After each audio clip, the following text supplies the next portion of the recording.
This episode of Nuff Said is brought to you by Tweaked Audio. To get awesome headphones, go to tweakedaudio.com and use the coupon code Southgate to get 30% off, free shipping, and a lifetime warranty. Or you can get there through the link on our website, southgatemediagroup.com.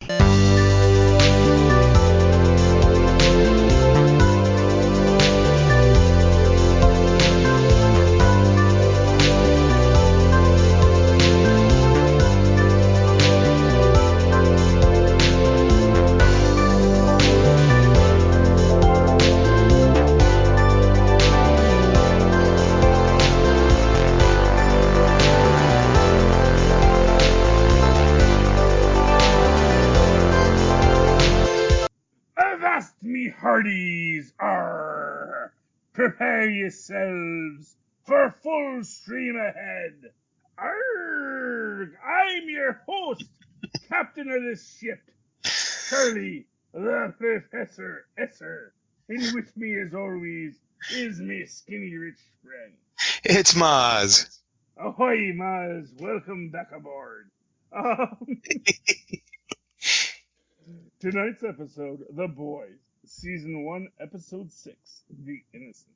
Super in America, 2019. I don't know what that means. Vought Studios. Genre, reality. I get it. Starring Homelander, Queen Maeve, Black Noir. I was calling him Bet Noir. Oh well. Yeah. The Deep, A-Train, Starlight, Tara Reid, and Billy Zane. Yeah, that was weird that Tara Reid and Billy Zane are apparently superheroes in this universe. Yeah. Wow. I mean, I saw Billy Zane. We didn't see Tara Reid, though, did we? No, we didn't see Tara Reid. Well, there was Tara Reid when they go to the convention. I don't know if that was actually Tara Reid. I don't know if that was actually Billy Zane, but yeah. Oh, that was actually Billy Zane. That was actually Billy Zane, yes. But yeah, I can scroll down and see that. But yes, but let's see who made this. Of course, Jennifer Fang. Wow, that is an awesome name. It's Phang. It's like that. She could be a supervillain or superhero if she wanted to. With a name like Jennifer Fang. Rebecca Schoenshine gets our written by this week. Eric Kripke, of course, gets our developed by. We have a lot of female writers on this show. And female directors. Good for them. Garth Ennis and Derek Robertson get the comic books based on by credit. But yeah, no, Tara Reid was one of the celebrities at the Hero Fest. Let me see. Let me just see. Yeah, there she is. Tara Reid is Tara Reid. Yep. Nice. That was Tara Reid at the table signing her autographs. I don't know what she does in this universe.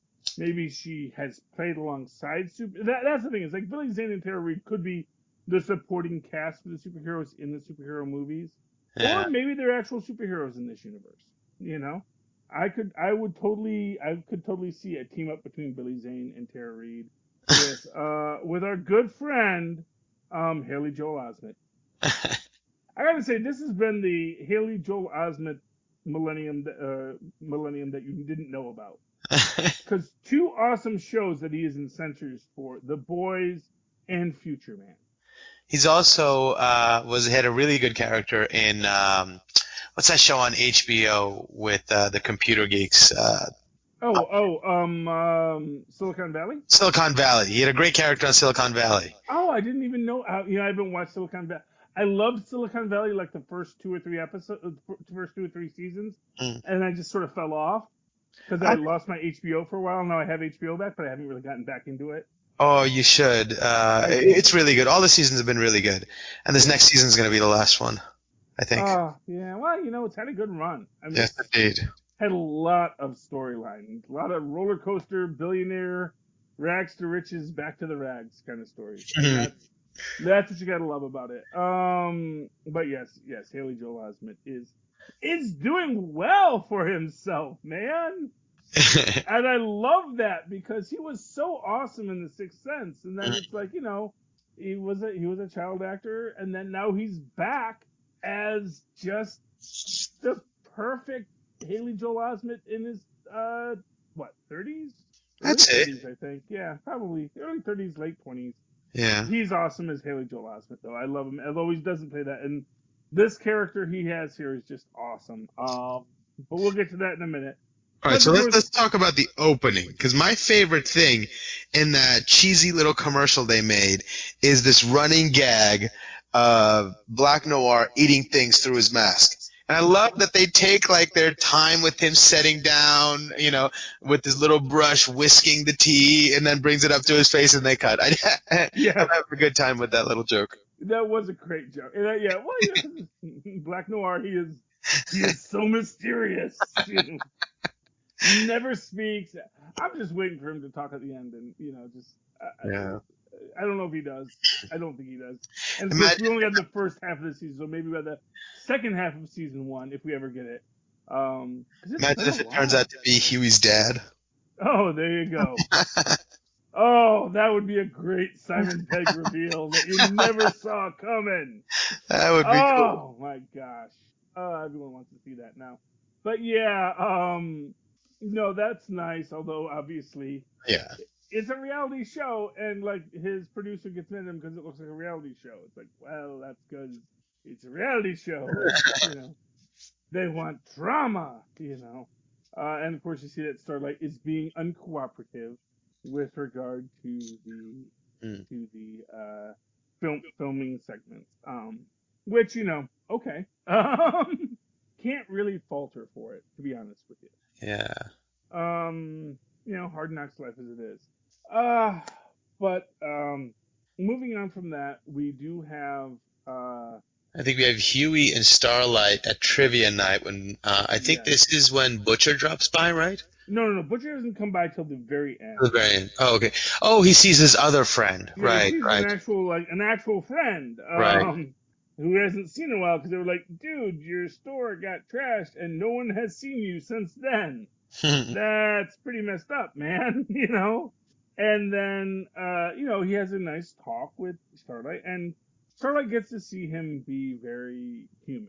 And I think it's kind of it's an interesting question about Huey, that what attracts Starlight to him is his humanity, which is an interesting aspect of it, because okay, she loves him for his humanity, but does she love him for his personhood?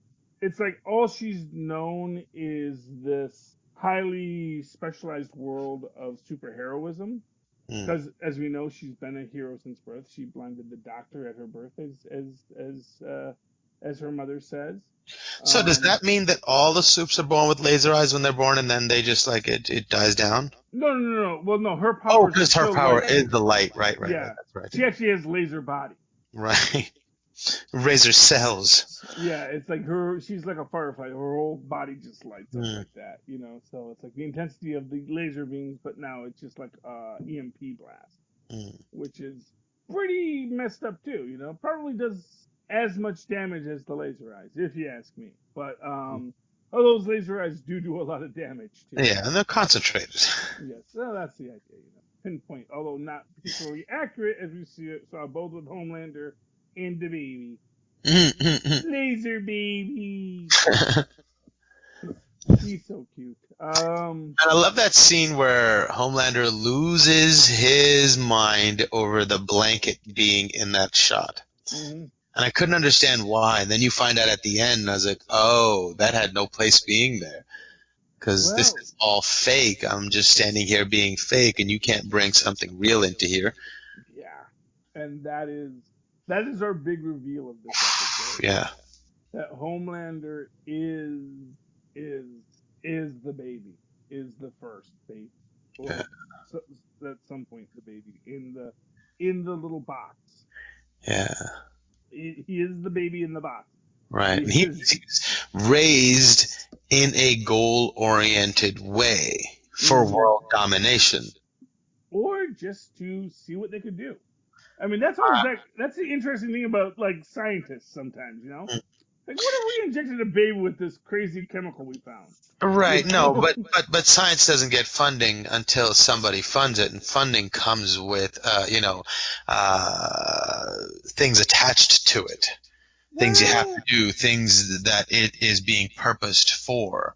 And you can not see it in the political necessarily. games that they're playing to try to get control of the military. What I'm It, gonna say? No, no, no. First I off. see them as Hydra.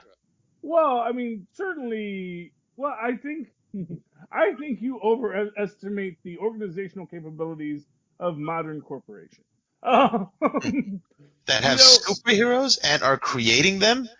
yeah, but at the same It almost, I time, mean, I can see what you're saying, but how I interpret that is to say that they are a startup who have a gold mine of an idea that no one's thought of yet. well, I guess my point is you assume they had the idea before they Right. had the crazy super science. So, for example, this is sort of the bane of Tesla. I think that quite frankly, when Westinghouse financed Tesla, it was all about what are you going to build for me, Tesla? Right. Give me that super science, and then it like doesn't pan out the way Westinghouse wanted, and he's like, I can't rule the world with this. Hmm. In the meantime, I think the scientists are like, well, we could come up with a chemical that just gave people superpowers, and cool. And then once they actually achieve it, then they say, well, now what are we going to do with this Well, person? if you think about it in our world, if somebody came up with a super serum, who do you think would come up with it? The military, obviously. And it would be purposed to use in war. I mean, I think the only time we get science like that is if it's funded by interests that would benefit greatly from something like that existing. Oh, If you're talking about superhero serum, I think the only type of people who would have gotten together to create that would have been minded for world domination. well, see, but this is actually an interesting question. This is an interesting question that once it's an economic question about government subsidy, Uh-huh. which was that when you look at alternative energy, Hmm.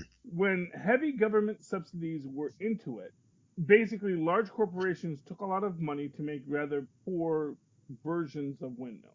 You know, but once that technology was out there, smaller startups came up with better ways with better materials to make faster and more efficient windmills. And it's just sort of this idea that if you ask Lockheed Martin to make your windmill, they're actually going to make a poor windmill, but they're the guys that are going to get a truckload of government money to build a windmill Hmm. because they make propellers, so they know that stuff.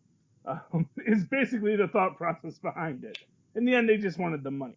Um, and I get the idea that you can have if you're in. So this is what you call the bar of science.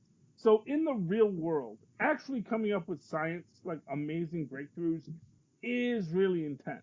But if you're in a universe where the physics are such that you could create a superhero from a chemical, Hmm. it's likely that the bar is a little bit lower. So I get the feeling that, I mean, and not to in any way suggest that this was a chemical created out of altruism, Hmm. but that they didn't know what they were going to do with it till they got it. And honestly, I think that there was probably a real feeling at the time that this was useless, that this was not what they wanted. Because as an example, if you wanted a potion for immortality and instead you got stretchy arms, that would not seem like a good deal, You didn't pay for stretchy arms, you paid for immortality. All right, but it's not like they came up with this serum and that gave them stretchy arm. Then they came up with another serum and that gave them this, and then they came up with No, another.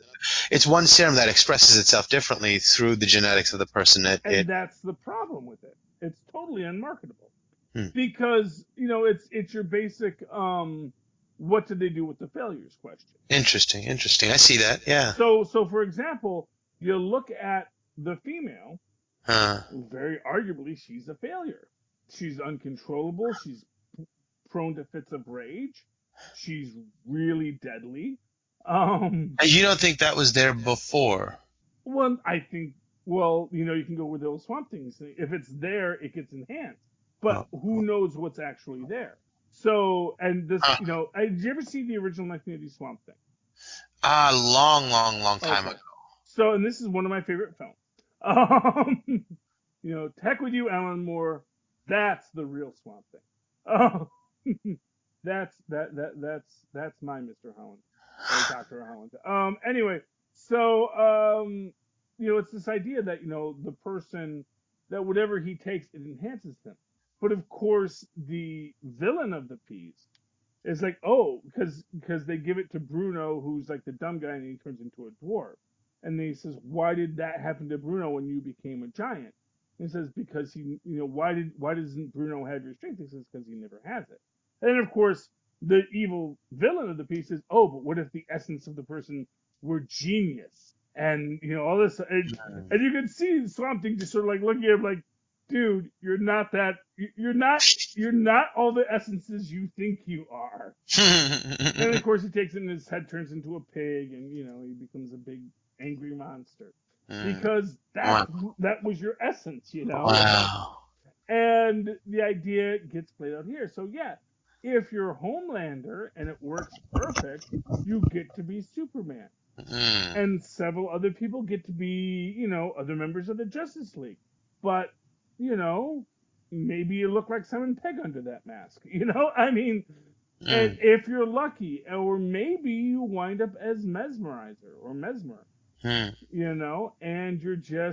you got a superpower that's kind of cool in a very unique set of situations. And insider trading is legal, as we find out.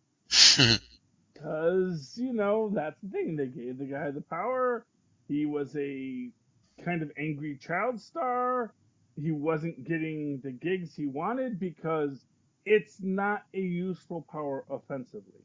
Because, truth be told, I don't know how mind reading works in the actual court system. Yeah, it's interesting. How do you prove that? I was just thinking that's like, I guess it's got to be like circumstantial. Best he can do it. He probably did do it. Did they encounter him? Do you have a photo of him touching him? Well, no, but it's like, oh, so even when he sees him, says you did this and da da da da. So if he says no, I didn't, and you still don't have any hard evidence, now he's got to say, oh, we believe because it's Mesmer. But then again, if he touches you and he takes your memory, is that a violation of the Fifth Amendment? Have you been forced to incriminate yourself?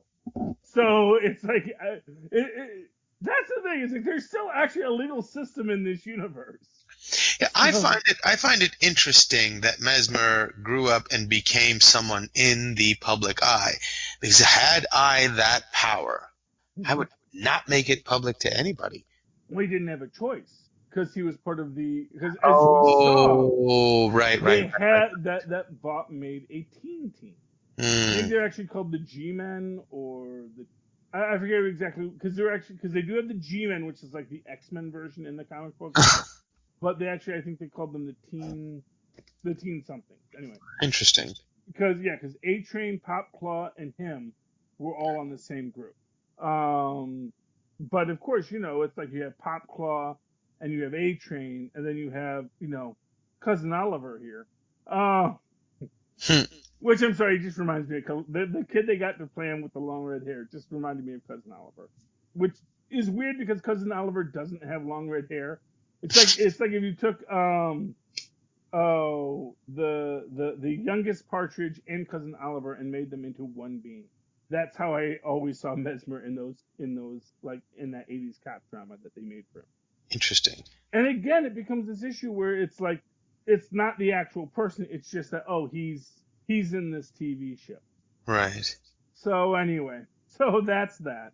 All in all, it's interesting how Mesmer finds himself there, but I do want to just step a little bit back here because we do have other things that happen in this episode. Right. One of which is Butcher going to his contact at the CIA. Is it CIA or FBI? I think it's FBI. Right. To the FBI about what he knows. And gives the list of what he needs. And the one thing he demands is the one thing that can't be given. And to spoil the whole episode, he screws over all of his friends because he can't get the one thing he wants, which is that Homelander must be held accountable. But how does he expect the state to be able to do that? Well, that's the thing, is he hasn't found the kryptonite yet. And this is what I'm going to say is the real bailiwick of it. If he was a better person, he would have took the deal because he knows there has to be a kryptonite. And it doesn't mean he has to stop coming after him. Mm-hmm. You know, that's the part. The idea is that you can't put cuffs on Homeland. Right, but I Until mean, you like find kryptonite. Well, that. that's the Yeah, thing. and that's not what he really wants, anyways. No, he wants Homelander brought to justice. I think he wants to kill Homelander. Well, he probably does, but the state's not going to. First off, the state's not going to cotton to that either. But even just the idea of bringing him to justice, unless you have found what his kryptonite is, you're not going to do it. But we already know he can't see through zinc, so we already know that there are limitations on his power. And much like with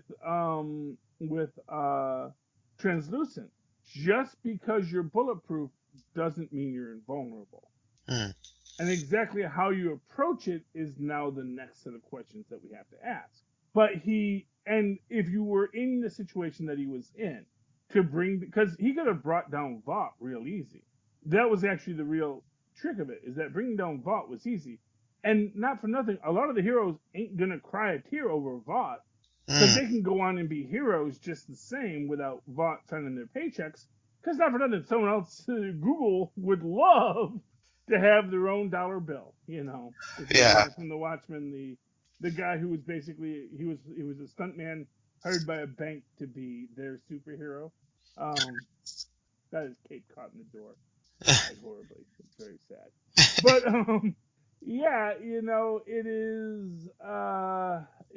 it is Butcher selling out his friends again because he doesn't get what he wants. Because they're not really his friends. They're his, he's their captor. Yeah, I mean, at the end of the day, but that's the thing, is like no one is his captive. They can all leave whenever they want. They actually believe there's something more to the story. But he's trapped them by many different bars. Huey he's got because he, forced him into a situation where he had to kill Translucent. And he's got something on Milk. But whatever he's using to manipulate these people, he's got them kidnapped in his web. By some method. Well, I think at the end of the day, all of these people feel there's something wrong in the world that they have to deal with. And I think that's true for Butcher, too. I just think that Butcher taking that leadership role, and maybe it's one of these things where, well, if he wasn't the leader, who else would be, and yada, yada, yada. But it feels uncomfortable. Yeah. To me, anyway. I don't know. Yeah, and when he sits Huey down at the bench, and he tells him, "Remember who your friends are." It's like, in that point, you see on Huey's face, is like, "Oh, I just realized it's not you." Well, yeah, maybe, because at the end of the day, he's not. Right. He's not fighting for any of these people except for himself, because he's got a mad on about this story. And as we say, in this one, we do realize that he says his wife was raped by Homelander. Yeah. And we get no evidence of this. Now, in my second watch of this, I'm thinking, okay, so maybe she told him that Homelander raped her?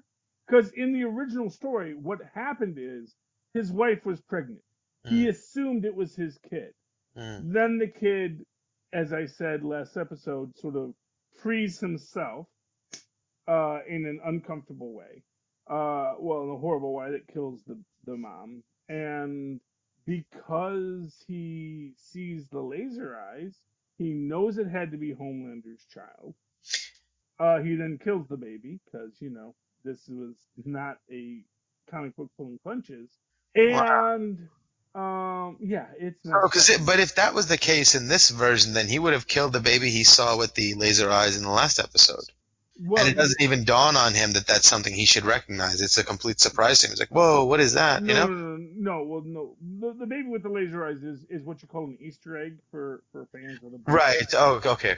Yeah, it's not meant to be that this was his kid, but within that context, he sees that his wife was carrying Homelander's child, and so he assumes his wife was raped by Homelander.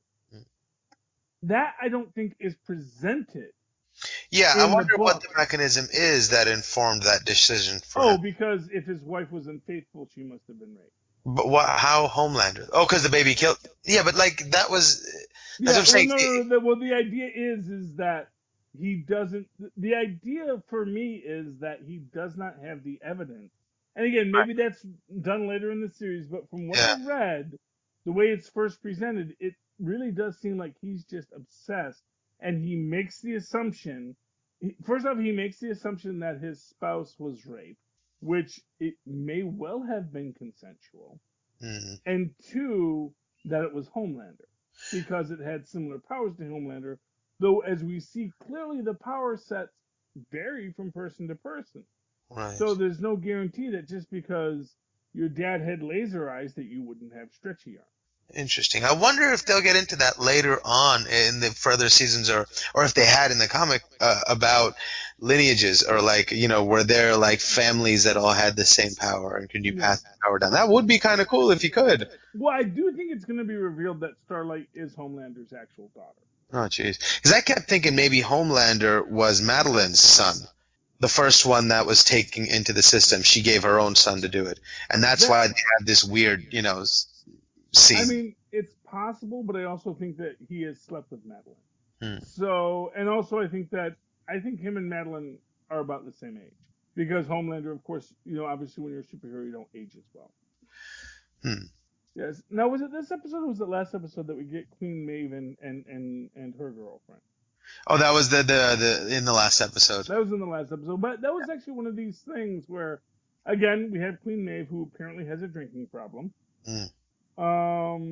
She seeks out her former girlfriend, who is like, who is just kind of pissed at her, to call a shelter half an entrenching tool, that should just show up. But then at the same time, when she starts to break down, she actually does reach out to her, which I thought was kind of nice, just because it showed that.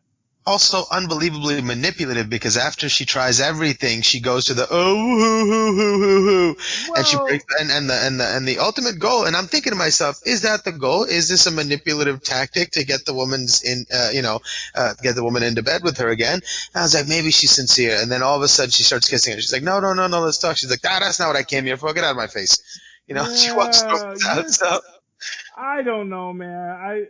Okay. I mean, I'm a hopeless romantic. I'm going to admit it right here. I think, I think that she really needed the human contact.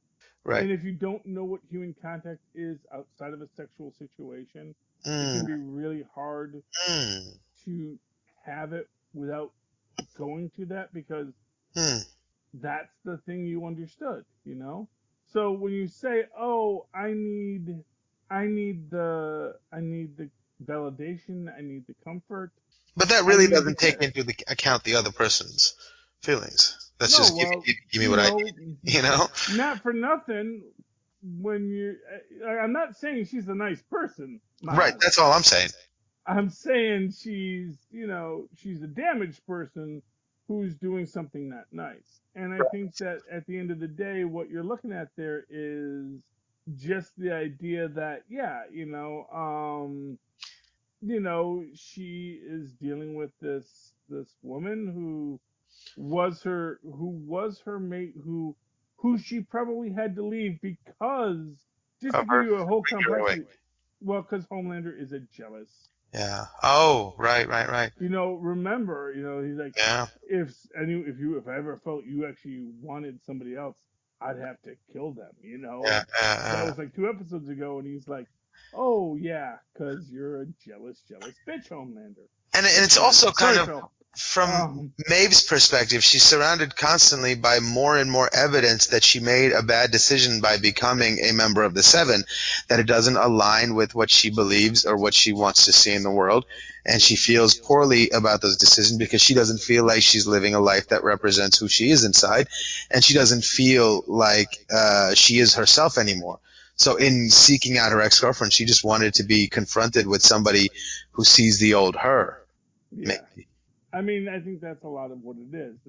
It's such a mess for poor Queen Maeve, because she's had to watch so much death and then had to be a participant in Homelander's cover-up because, Mm. I mean, that's the thing, is like Homelander scares everybody, Mm. because even if Homelander wouldn't hurt you, he could hurt a lot of people that would hurt you. Mm. And that, I think when the thing with the girlfriend, part of me is wondering, okay, was that a corporate decision, or was that a decision she made because Homelander wasn't going to allow it? Hmm. Because clearly the girlfriend knew she was Queen Maeve and was with her when she was Queen Maeve. Right. But did Homelander say not acceptable? That person can't possibly make you as happy as I do. And so you should break up with them because they're nothing to you. Or was it marketing saying it's not good for your image? Well, yeah, a little from column, and was it a little from column A, a little from column B, Yeah. That's sort of how these things play out sometimes. I love how that whole situation informs the scene where Starlight runs into her in the elevator. And she Mm, comes in, she's like, oh, now I'm going to get to put my claws in somebody and take it out on somebody. And Starlight's riding high from her engagement with Madeline. And she's like, yeah, I truly am who I think I am. And I have the right to these, viewpoints and opinions. And here comes Maeve trying to mess with her head. And she's like, no, wait a second. I'm being completely honest right now. And she turns around. The first thing she says to her is like, I read your book. I read it till I had to buy 2 more copies because they, got messed up too. And immediately it halts her right in her track because it forces her to see the old her that she was looking for. And here it is in somebody I was just being hella mean to. yeah. And then she digs. I love this line that she leaves her with, and she goes, now I know that it was probably written by some marketing guys. Oof. Oh, that was beautiful. Yes, but then of course Queen Maeve gets her revenge when Starlight gets the text at the end that they don't need her footage because they're gonna do her show without her. No. But I saw that scene. It wasn't like her getting revenge. She came and she apologized to her. She Yeah, but said, at the "I'm same sorry," and that's what floored Starlight too. Because in that moment, she really sort of that's the only other avenue that she had where somebody was actually willing to see her a little differently. And she said, yeah, we do have to stick together. And that point is being belabored in the media constantly with all these questions. How are you supporting Starlight? So in that moment, I think she took like the big sister role to say, I should have been better to you coming in, and I'm sorry. And it sort of floors Starlight right there. And she walks away knowing that she felt a little bit better about herself. Like her walk, as she walked away, there was a little bit more pride in her shoulders as she walked away after apologizing to her. I thought yeah, that was a really cool but moment. Queen Maeve does say the house always wins. Yeah, well, I think that was all more to say like, hey, I'm sorry, but the house always wins. That's a lesson you're learning now. I should have been there to guide you through that, but I'm sorry. That's how I saw. Fair enough. I thought it was a nice, tender moment between them. Okay, yeah, and I can see that too. I stop. We're both right. Okay. And to that, right before that, I thought what was another great moment with Starlight and Madeline that was so interesting because Madeline first brings her in and drops this bomb on her, and like really slyly she goes, hey, I want you to take this with the spirit of criticism that it's meant for. And so I was like, oh, we're going to be professional. Okay. And she gets ready to, let's have a heart to heart with 2 equals or whatever. And all of a sudden she goes, you're a petulant child. And then she drops this on her and then immediately tells her what they expect of her. And she, like, I love when she's done saying what she needs to say, she gets up out of her chair and walks over as if to imply you need to get up and walk out as well. And I was like, man, what a power move. She just drops a bomb on her and says, this is the decision that's been made. You need to walk out and go. This is what's happening. This is the narrative. And she just, and I love, she took her moment. She's like, no, I don't need to get up just yet. Let me think about this for a second. And she said, no. And then she states her demands and says, yeah, I know what my position is as well. And it forces Madeline to be put in that same position she tried to put Starlight in, and she has to ask for more time. She goes, well, I have a lot to think about. And I was like, yeah. oh, that was beautiful. I do think at the end of the day, Madeline. See, that's the thing is, I think Madeline comes out on top because she makes the really obvious. So Starlight can make the statement, you can't fire me. It would look bad for your stock. It would look bad for you to fire the woman who just publicly accused someone of sexual harassment or sexual assault, actually. Um, uh, just after she publicly did that. And at the same time, Madeline says, look, if you don't want to be a superhero, no one's stopping you. no one's stopping you from putting on proper police blues and going stopping criminals. Yeah, but when she walked out, the understanding was she's not doing the Noxema commercials. Well, She's yeah, not and doing the reality shows. So that she got out of she shirked her responsibilities for doing that and walked out. And even in the overarching, narrative of the story, Madeline might win. But in that engagement, it did not go as she planned. And the hand that she played was beaten by a better hand in that moment. Yeah, in that moment, but Yeah, and it was an important moment for her because she thought this was going to be a pawn that I'd be able to move on the board as I see fit. And then she realized, oh, this pawn has designs of its own, and I have to compensate for that. Now is more work for me to do. Yes, it's more work, but you know what, Maz? To make it clear, don't pay for those fine carpets in the Bellagio by giving money away. And they know darn well that just because you had a winning hand, that's just going to make you want to gamble more. Ah, that's very true. Very true. That's the truth of gambling. Indeed. That's how casinos work. It's like, oh, wow, look at all that money you won. Well, guess you're now playing with the house's money, huh? Might as well just keep on playing. And that is a good point about where they're at with this, Yeah. We do get the collateral damage support scene, which again makes Butcher seem like such a lousy person. And I'm sorry, his sob story about his wife does not make up for it. And that's the other thing.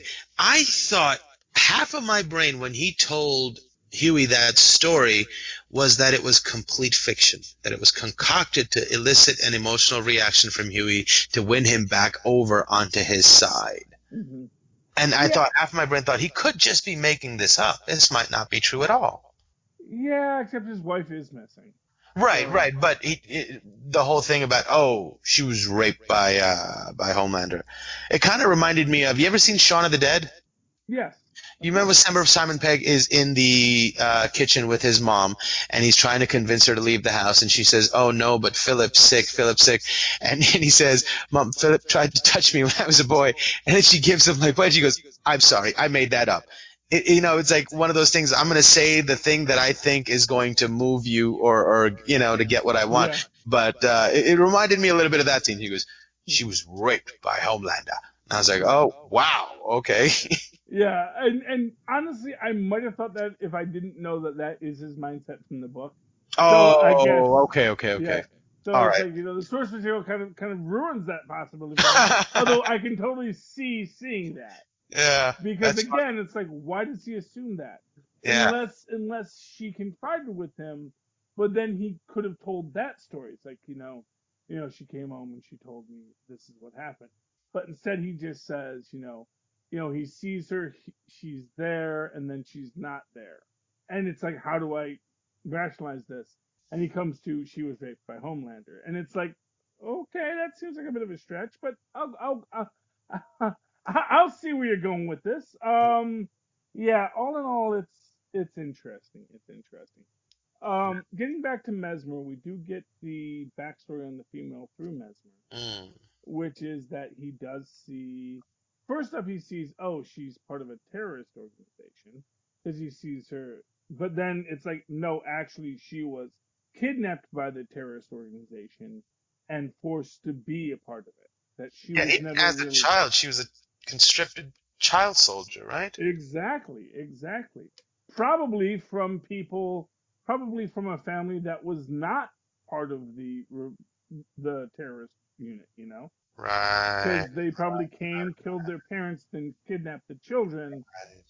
Right. And essentially maybe Vought said, yes, well, let's get one of these. But actually, I think, honestly, she just came to America to get away. She got human trafficked. And there's also sort of something to like, okay, the V was being trafficked through that Chinese restaurant. What if the Chinese mafia had, sprung a couple of leaks and were using it to their own ends? And this was one of their, little things. I mean, it's entirely possible. Maybe the Chinese mafia is making their own supervillain. Right. Although I think what the real point of it all was that Actually, it went horribly, horribly awry. Right. Oh no, Whoever but wanted to make her into a superhero or a supervillain screwed up because yeah. she was not having any of it. Right, but then now that I think about it, Homelander mentions the missing Asian girl to A-Train as if to say, okay, that's a loose end that we were aware of, maybe that we created. So they might have had a hand in that. Well, it raises what I think is okay. So my very favorite line in any comic book Hmm. is from an Amalgam Comics book, which was when Marvel and DC did joint operations for like a month, Mm. and they created all these characters that were supposed to be mashups of Marvel and DC characters, and one of them was called Darkclaw, which was Wolverine and Batman mixed together. Oof. Oh, it's awesome. And honestly, yes, the love for Darkclaw, that is like the one horrible thing about our Montague Capulet world of DC versus Marvel, Warner's versus Disney, is that we will never have our Darkclaw again. But so in it, of course, Logan Wayne. Or was it Bruce Logan? I forget exactly how they call him. I like Logan Wayne. That sounds cool. But he's part of this Weapon X project where they're injecting him with the venom, chemical, like Bane. And his counter opposite is, of course, called the Hyena, who is both Sabretooth and the Joker. Oh wow. And they make this point that, they were trying to create living weapons. The problem that no one ever thinks about with living weapons is if you have a weapon and you put it on the table, it doesn't do anything. But if you have a living weapon, it may just decide to kill everyone in the room because it is a living weapon. And that is essentially what the plot line is. And that is essentially what we get with the female, is that they juiced her up without thinking, oh, wait, what if she doesn't want to do what we say? It's like that scene in Planet of the Apes where the gorillas, well, the fighting gorillas give a gun to a chimpanzee and it starts shooting up the place. Yeah, and to all those extents, that is essentially the problem with Homeland. Because, okay, well, we have this being with immense superpowers, and what if one day he decides to say no? And to that extent, no one ever says no to him because they can't. And if you never hear the word no, what does that turn you into? And then what happens when the person who has never heard no says no? How do you solve that problem? And that is the crux of the entire. If you want to get like sympathetic here, it's. Did you ever see the Twilight episode? What's it called? It's a Good Life. Which one was that? That's one where Billy Mooney is like a hyper powerful mutant god creature. Can make things come into existence or blink out of existence at his will. Oh wow, no, I don't think I have. Oh, it's scary. And they basically, if you saw the Twilight Zone movie, they do a parody of it, and then they actually, when they did the most recent Twilight Zone, they actually redid the story where Billy Mooney's back and he's all grown up now and trying to deal with the fact that he and his daughter have godlike powers, and and it's what do you do with a person who says, well, you better be very nice? And it is the crux of the Homelander thing. Homelander, you can argue Homelander never asked to be Homelander. That's true. He wasn't given. He clearly wasn't raised by Ma and Pa Kent, as much as they want to tell that story in the reality show. By the way, how good is Homelander in those scenes? Yeah, he is fantastic. Well, he's Homelander. He's the best at everything. Right. Although, again, just like that idea, like, well, I was in Little League and da-da-da, and telling this whole story of people that never existed. That and the story about Mom. The cake was perfect, just like her. The sincerity in his eyes, the depth of emotion, it was just incredible. And then a moment later, he shuts it off, and the rest of the world creeps back into his face. Oh, it was beautiful. You know why? Because every day in that little gray cell with his blanket, he told himself that story. Like, I don't think this was a story that they wrote. I think Homelander wrote this story. I think this was everything that he imagined, everything that he imagined the world Wow. outside his four square walls would be. Wow. Because let's be clear here, he's Superman. He has super hearing. He has supervision. He knows all the world out there that he never gets to be a part of. Wow. And so he knows what a family's supposed to be, and he never got one. He never had one. Now maybe, and they might have been perfectly nice and decent scientists who weren't evil people to him, which is why he stayed, because where else could he go? Um, but at the same time, he knew what his story should have been, and he knew he never got it. It almost seems like they're working it towards, like they're giving every other member of the Seven a reason to leave or a reason to fight against and turn around and fight against Vought. And it seems like it's going to be all of them teaming up to see if they can defeat Homelander. Yeah, I mean, That would be cool. Yeah. Although, speaking of people that are mad at Vought, I have to say my favorite thing in this thing, well, one of my favorite things is they send the Deep to Sandusky, Ohio. You laugh, but there's actually a SeaWorld in Sandusky, Ohio. That's funny. And it is on the Great Lakes, so it's like there is water there.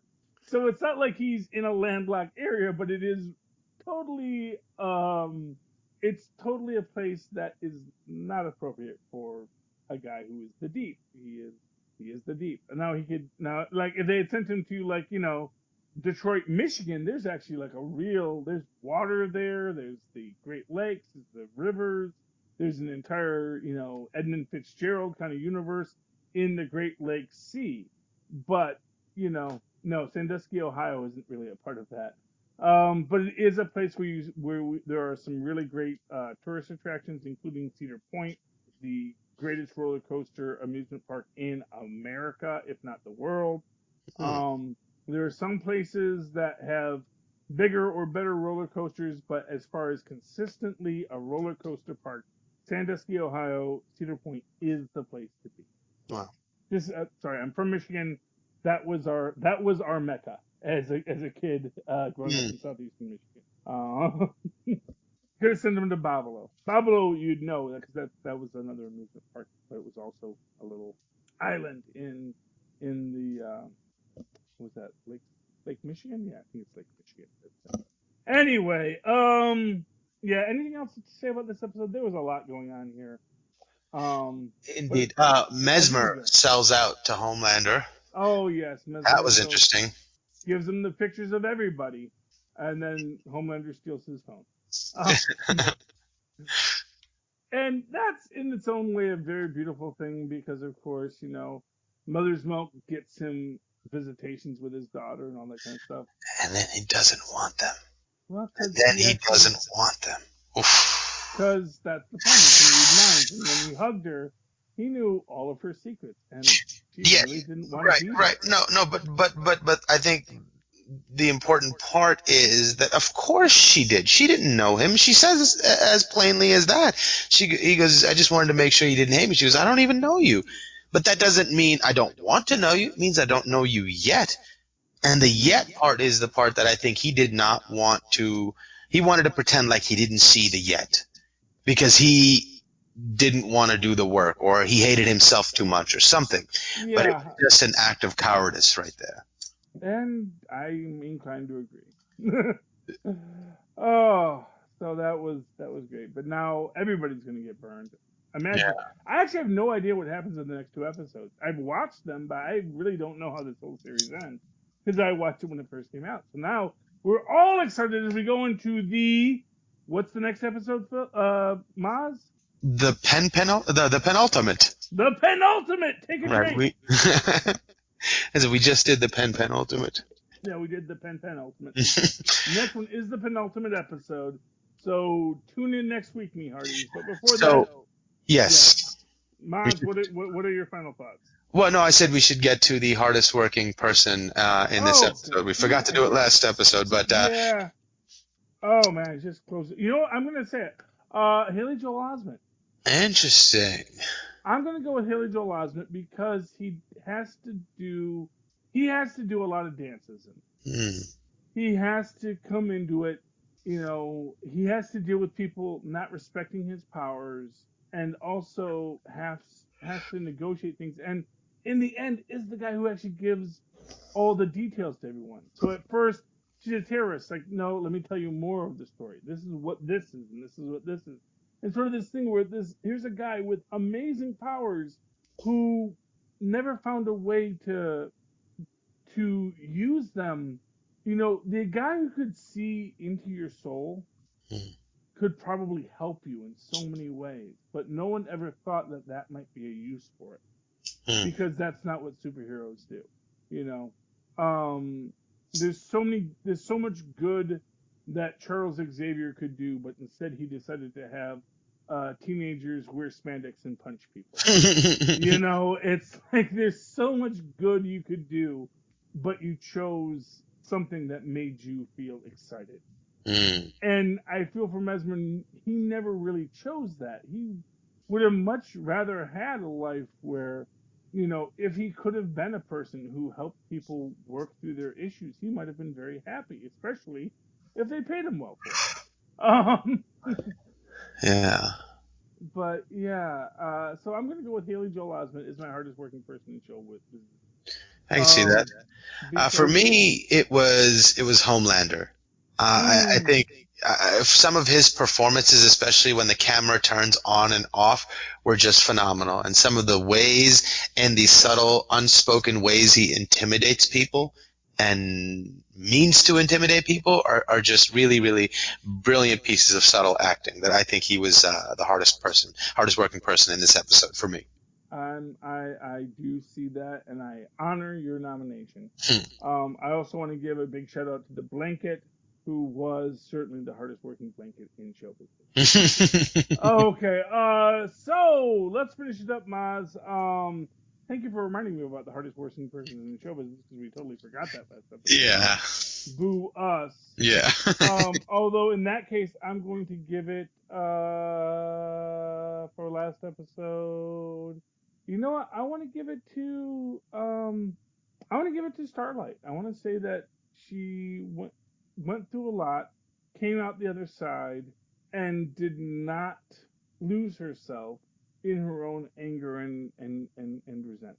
So that's my opinion for last episode. You know, we haven't given that actress whose name I'm forgetting right now a big shout out. But I want to give it to her, and also just because she has to go through a whole evolution as a character throughout that entire episode. It's really Starlight's episode. You know, as much as the female was a strong runner-up, because I think she gets a lot of nice turns, but I think her turns are mostly scripted rather than acted. I think for me, for last episode, just because I can't think of anything other than this, the moment that stood out to me for some reason was Frenchie. When he's cooking and he's cooking the chicken up and he's doing this whole Food Network thing, and you pull it out with the skin is crispy but not too crispy, and he pulls it out, voila! I don't know, that to me, that he was cooking for her, and how he was like, so I'm not who they think I am. They think I'm a weapon, I'm a gun. You can just point me at something, and I go, it's not who I am. Yes. Well, you know, here's what I'll say about Frenchie. I can never call him the hardest working person in the show business because he makes it so effortless. He's just so effortless in everything he does. Oh, we all love Frenchie. This is why we love the French. This is why Pepe Le Pew doesn't seem so rapey, you know? He's almost charming. Anyway, oh gosh, where do we go with all this? So anyway, Maz, how can people reach out to you and, you know, French you if they would like? Be hard to do via email, but you can email me at mozzmanzor@gmail.com, or find me on Facebook under Mozz Manzor. That's MOZZMANZOOR. Yes, and and don't say it'd be hard to French you in email. They're doing amazing things with emojis these days. Anyway, if you'd like to write to me in that old-fashioned email way, the way our Mozz and Paz and probably Madeline did when they were younger, you can do so at superconnectivityblog@gmail.com. That's superconnectivityblog, all one word, @gmail.com. And of course, follow me on Twitter as I live tweet The Watchmen Sunday nights at Charlie Esser. That's CharlieEssser. Look for the two E's in the middle. For quality. Before we go, make sure you check the show notes. We have a link to Amazon there, which when you're making all your purchases for the holiday season, you give a little money back to us as you go spend the money that you were going to spend anyway. So that's a good thing. And of course, look out for it, Pod Life the book.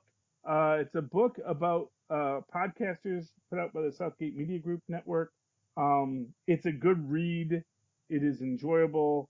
And apparently I'm mentioned in it, so I don't know. Yeah. Guest appearance? I didn't even write anything, but apparently I'm inspirational to some people. Go figure. Anyway, me hearty landlubbers, we are once again at the salty shores of this world we call Amazon's the Boys. We are about to head off into that sunset for a penultimate trip, and then one more after that. And in the meantime, be sure to come aboard with us once again. Avast ye, and full stream ahead.